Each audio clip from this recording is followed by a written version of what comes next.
Here's the difference between a analog servo, an analog and digital. Here's what the rudder looks like.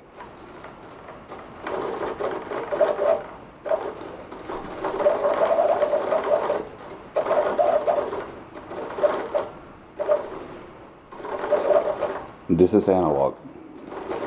I will replace it with a digital one and we'll see how it looks.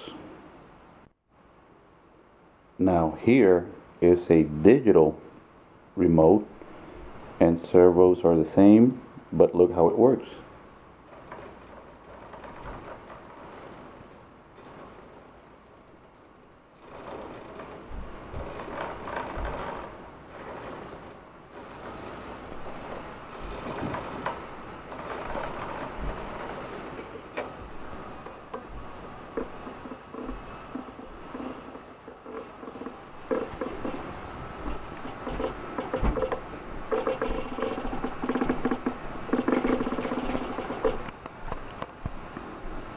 Awesome.